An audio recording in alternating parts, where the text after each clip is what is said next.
Hello साथीहरु, तपाईहरु सम्पूर्णमा फेरि पनि स्वागत छ हाम्रो युट्युब च्यानलमा। आज मैले यहाँनिर पारिस्थितिक पद्धति र वातावरणबाट लोकसेवा, शिक्षक सेवा लगायतका प्रतिस्पर्धात्मक एक्जाममा सोध्न सक्ने केही महत्त्वपूर्ण र सम्भावित जीके प्रश्नहरु ल्याएर तपाईहरुसँग आएको छु। यदि तपाईहरुले चाहिँ अहिलेसम्म हाम्रो च्यानललाई चाहिँ सब्स्क्राइब गर्नुभएको छैन भने भिडियोलाई शेयर गरेर सब्स्क्राइब गरेर चाहिँ जोडिनु होला र प्रश्नहरु चाहिँ एकदमै सम्भावित भएका कारणले गर्दा चाहिँ भिडियोलाई कति पनि स्किप नगरी अन्तिमसम्म हेर्नु होला। ढिला नगरी आजको प्रश्नहरु सुरु गरौँ। प्रश्न नम्बर 1 बाट है त। प्रश्न नम्बर 1 मा रहेको छ ग्रीन मफलर केसँग सम्बन्धित छ? अप्सन नम्बर ए मा रहेको छ वातावरण, अप्सन नम्बर बी मा रहेको छ ध्वनि प्रदूषण, अप्सन नम्बर सी मा रहेको छ भूमि प्रदूषण र अप्सन नम्बर डी मा रहेको छ जल प्रदूषण। सही विकल्प दिनु साथीहरु। ग्रीन मफलर केसँग सम्बन्धित छ त? यो प्रश्नको सही विकल्प हुन्छ हाम्रो अप्सन नम्बर बी ध्वनि प्रदूषण है त। ग्रीन मफलर चाहिँ केसँग सम्बन्धित रहेछ त? ध्वनि प्रदूषणसँग। र यहाँनिर साथीहरु यो वातावरण भनेको चाहिँ एजेन्डा 21 सँग सम्बन्धित छ है त। यो पनि बुझिराख्नु होला। एजेन्डा 21 चाहिँ केसँग सम्बन्धित छ त? वातावरणसँग। र ग्रीन मफलर चाहिँ ध्वनि प्रदूषणसँग चाहिँ सम्बन्धित छ भन्ने चाहिँ तपाईले बुझ्नु होला है त। प्रश्न नम्बर 2 मा रहेको छ सबैभन्दा बढी साक्षरता दर कुन प्रदेशको रहेको छ भनेको छ? अप्सन नम्बर ए मा रहेको छ Madhya Pradesh, option number be मा रहेको छ लुम्बिनी प्रदेश, अप्सन नम्बर सी मा रहेको छ बागमती प्रदेश र अप्सन नम्बर डी मा रहेको छ कर्णाली प्रदेश। सही विकल्प दिनु साथीहरु। सबैभन्दा बढी साक्षरता दर कुन प्रदेशको रहेको छ त? यो प्रश्नको सही विकल्प हुन्छ हाम्रो अप्सन नम्बर सी बागमती प्रदेशको है त। बागमती प्रदेशको चाहिँ सबैभन्दा बढी साक्षरता दर छ। र कति छ त साथीहरु? कति छ त 82.1 है त, अर्थात 82.1% चाहिँ हाम्रो बागमती प्रदेशको सबैभन्दा बढी साक्षरता दर छ। र यहाँनिर साथीहरु सबैभन्दा कम भन्यो भने कुन हो त? मधेस हो है त। सबैभन्दा कम भन्यो भने चाहिँ मधेस हो, जसको चाहिँ 63.5% चाहिँ साक्षरता दर रहेको छ। र यहाँनिर साथीहरु अर्को कुरा चाहिँ के बुझ्नु पर्यो भन्दाखेरि सबैभन्दा बढी है त, सबैभन्दा बढी जिल्लामा है त। प्रदेशमा भन्यो भने चाहिँ हाम्रो बागमती भइहाल्यो र सबैभन्दा बढी जिल्ला है त। सबैभन्दा बढी है त जिल्लामा चाहिँ सबैभन्दा बढी साक्षरता दर कसको छ त? हाम्रो काठमाडौँको छ भन्ने चाहिँ तपाईले बुझ्नु पर्यो। र यहाँनिर साथीहरु सबैभन्दा कम भन्यो भने चाहिँ है त, कम भन्यो भने र जिल्लामा भन्यो भने है त, कम जिल्लामा साक्षरता दर है त। सबैभन्दा कम साक्षरता दर चाहिँ कुन जिल्लाको रहेको छ त? रौतहटको रहेको छ। र सबैभन्दा बढी भनेको कुन रहेछ त? काठमाडौँ। र अर्को के बुझ्नु पर्यो त साथीहरु यो प्रश्नमा?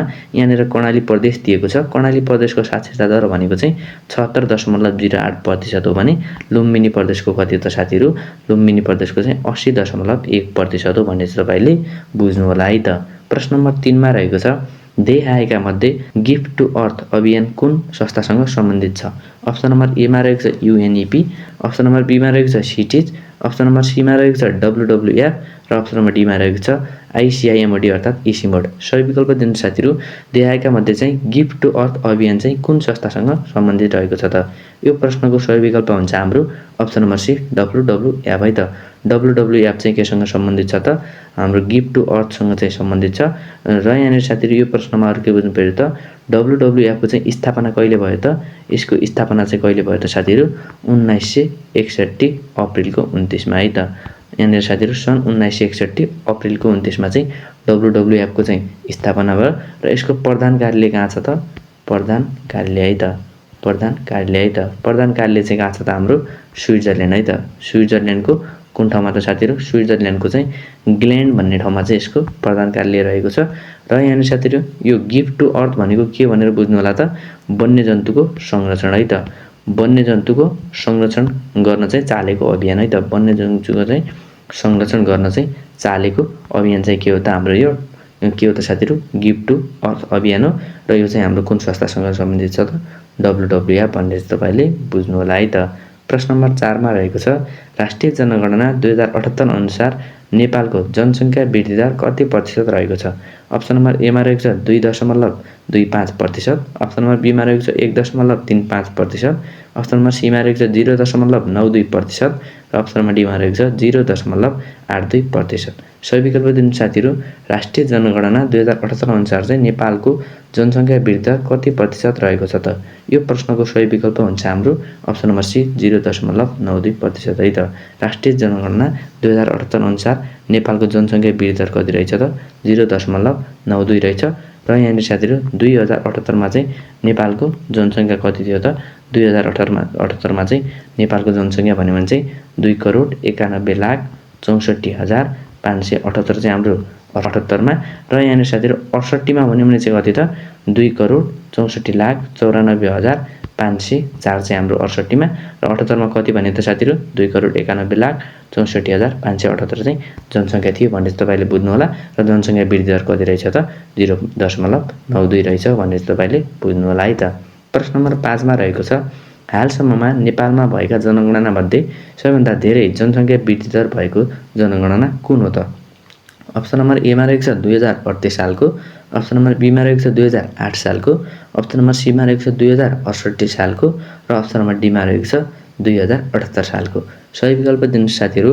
हालसम्ममा नेपालमा भएका जनगणना मध्ये चाहिँ सबैभन्दा धेरै जनसंख्या वृद्धि दर भएको जनगणना कुन हो त? यो प्रश्नको सही विकल्प हुन्छ हाम्रो अप्सन नम्बर ए 2038 सालको है त। यो सालमा चाहिँ सबैभन्दा धेरै जनसंख्या वृद्धि दर थियो र कति थियो त साथीहरु 2.62% थियो भन्ने चाहिँ तपाईले बुझ्नु पर्यो। र यहाँ साथीहरु नेपालको जनसंख्या वृद्धि दर ऋणात्मक है त। के त साथीहरु नेपालको जनसंख्या वृद्धि दर चाहिँ ऋणात्मक जनगणनाहरु है त। जनगणनाहरु कुन कुन हुन् त साथीहरु हाम्रो दोस्रो र तेस्रो है त। कुन कुन त?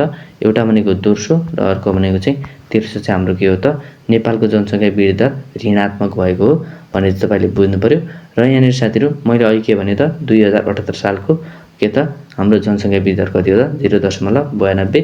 प्रश्नमा के छ त सबैभन्दा धेरै जनसंख्या वृद्धि दर भएको जनगणना भनेको कारणले गर्दा चाहिँ अप्सन नम्बर ए 2038 सालको भन्ने तपाईले बुझ्नु होला है त। प्रश्न नम्बर 6 मा रहेको छ नेपालको वर्तमान संविधानको कुन धारामा स्वच्छ वातावरणको हक उल्लेख गरेको छ?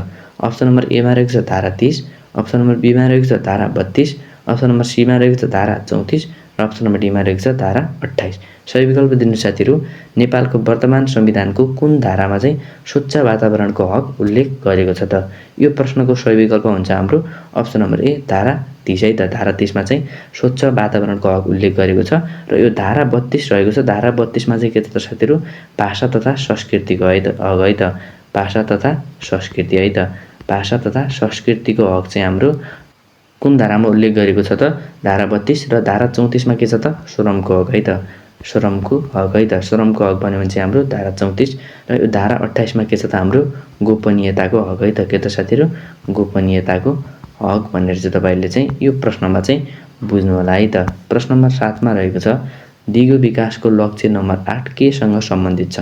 अप्सन नम्बर ए मा रहेको छ असमानता न्यूनीकरण, अप्सन नम्बर बी मा रहेको छ दिगो शहर र समुदाय, अप्सन नम्बर सी मा रहेको छ उद्योग नवप्रवर्तन र पूर्वाधार र अप्सन नम्बर डी मा रहेको छ सभ्य काम र आर्थिक वृद्धि। सही विकल्प दिनु साथीहरु। दिगो विकासको लक्ष्य नम्बर 8 चाहिँ केसँग सम्बन्धित रहेको छ त? यो प्रश्नको सही विकल्प हुन्छ हाम्रो अप्सन नम्बर डी सभ्य काम र आर्थिक वृद्धि है त। केसँग रहेछ त साथीहरु लक्ष्य नम्बर 8 सभ्य काम र आर्थिक वृद्धि। र यहाँ साथीहरु यो असमानता न्यूनीकरण भनेको चाहिँ हाम्रो लक्ष्य नम्बर कति हो त? लक्ष्य नम्बर 10 मा छ।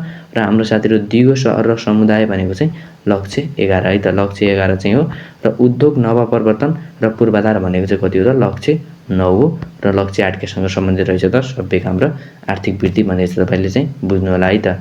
प्रश्न नम्बर 8 मा रहेको छ राष्ट्रिय जलवायु सम्मेलनसँग सम्बन्धित 10 बुँदे गुफा घोषणा पत्र चाहिँ जारी कुन जिल्लामा भएको? अप्सन नम्बर ए मा रहेको छ सोलुखुम्बु, अप्सन नम्बर बी मा रहेको छ सिन्धुपाल्चोक, अप्सन नम्बर सी मा रहेको छ दोलखा र अप्सन नम्बर डी मा रहेको छ सङ्खुवासभा। सही विकल्प दिनु साथीहरु। राष्ट्रिय जलवायु सम्मेलनसँग सम्बन्धित 10 बुँदे गुफा घोषणा पत्र जारी चाहिँ कुन जिल्लामा भएको हो त? यो प्रश्नको सही विकल्प हुन्छ हाम्रो अप्सन नम्बर बी सिन्धुपाल्चोक है त। सिन्धुपाल्चोकको चाहिँ कुन ठाउँमा त? सिन्धुपाल्चोकको गुफा डाँडा है त। गुफा डाँडामा चाहिँ है त। सिन्धुपाल्चोकको चाहिँ गुफा डाँडामा चाहिँ हाम्रो के भयो त? राष्ट्रिय जलवायु सम्मेलनसँग 10 बुँदे गुफा घोषणा पत्र चाहिँ जारी भयो। र यहाँ साथीहरु यो चाहिँ पहिलो राष्ट्रिय जलवायु सम्मेलन चाहिँ कहिले भयो त? पहिलो राष्ट्रिय जलवायु सम्मेलन है त। पहिलो राष्ट्रिय जलवायु सम्मेलन चाहिँ कहिले भयो त? विक्रम सम्वत 2075 पुसको 17 गते है त। पुसको 17 गते र यसको उद्घाटन चाहिँ है त। यसको उद्घाटन चाहिँ कसले गरेको हो त? हाम्रो चाहिँ विद्यादेवी भण्डारीले चाहिँ यसको उद्घाटन गरेकी हुन् है त। को त साथीहरु? विद्यादेवी भण्डारी। राष्ट्रपति विद्यादेवी भण्डारीले चाहिँ उद्घाटन गरेकी हुन् निवर्तमान राष्ट्रपति है त। प्रश्न नम्बर 9 मा रहेको छ संसारमा सबैभन्दा धेरै बाँच्ने चरा कुन हो? अप्सन नम्बर ए मा रहेको छ तित्रा, अप्सन नम्बर बी मा रहेको छ सेरिम्ब्रा, अप्सन नम्बर सी मा रहेको छ अल्बाट्रस र अप्सन नम्बर डी मा रहेको छ हेरिङकल। सही विकल्प दिनु साथीहरु। संसारमा सबैभन्दा धेरै बाँच्ने चरा चाहिँ कुन हो त? यो प्रश्नको सही विकल्प हुन्छ हाम्रो अप्सन नम्बर सी अल्बाट्रस है त। अल्बाट्रस चाहिँ हाम्रो संसारमा सबैभन्दा धेरै बाँच्ने चरा हो। र यहाँ साथीहरु यो तित्रा भनेको चाहिँ धेरै फूल पार्ने चरा है त। धेरै चाहिँ के त फुल पार्ने चरा है त। फुल पार्ने चरा भनेको चाहिँ कुन रहेछ त हाम्रो तित्रा रहेछ। र यो सिरिम्ब्रा भनेको चाहिँ कुकुर जस्तै भोक्ने चरा है त। कुकुर जस्तै भोक्ने चरा है त। कुकुर जस्तै भोक्ने चरा कुन रहेछ त हाम्रो सिरिम्ब्रा। र यो हेरिङ्कल भनेको चाहिँ मुखबाट पिसाब फेर्ने है त। मुखबाट चाहिँ पिसाब फेर्ने है त। मुखबाट पिसाब फेर्ने चरा कुन रहेछ त हाम्रो हेरिङ्कल। र यो कुकुर जस्तै भोक्ने चरा सिरिम्ब्रा। र यो तित्रा भनेको धेरै फुल पार्ने चरा। र अल्बाट्रस भनेको चाहिँ संसारमा सबैभन्दा धेरै पार्ने चरा हो भन्ने चाहिँ तपाईँले बुझ्नु होला है त। प्रश्न नम्बर 10 मा रहेको छ न्यायको प्रतीकका रूपमा कुन पक्षीलाई चिनिन्छ।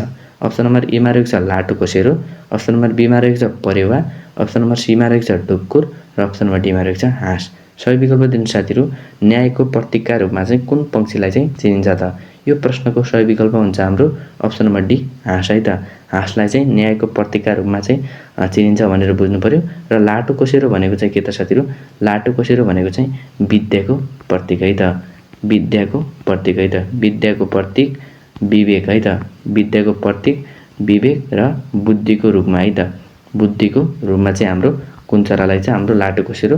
र यो परेवा है त। यो परेवालाई चाहिँ माया प्रेम है त। माया प्रेमको प्रतीकका रूपमा है त। माया प्रेमको चाहिँ प्रतीकका रूपमा चाहिँ हाम्रो कुन चरा त हाम्रो परेवा। यो ढुक्कुर भनेको चाहिँ शान्तिको है त। शान्तिको प्रतीक है त। शान्तिको प्रतीकका रूपमा चाहिँ कुन चरालाई चिनिन्छ त ढुक्कुरलाई। र हाँसलाई भनेको के रहेछ त न्यायको प्रतीकका रूपमा भनेर तपाईँले बुझ्नु पर्यो है त। साथीहरू आजको प्रश्नहरू यति नै थियो। आजको प्रश्नहरू तपाईँलाई कस्तो लाग्यो, जस्तो लाग्यो त्यस्तै कमेन्ट बक्समा कमेन्ट गर्नुहोला। र फेरि पनि यस्तै अन्य भिडियोको लागि चाहिँ हाम्रो च्यानललाई सब्सक्राइब गरेर चाहिँ जोडिन चाहिँ नबिर्सिनु होला। र अहिलेको लागि चाहिँ थ्याङ्क यू है त।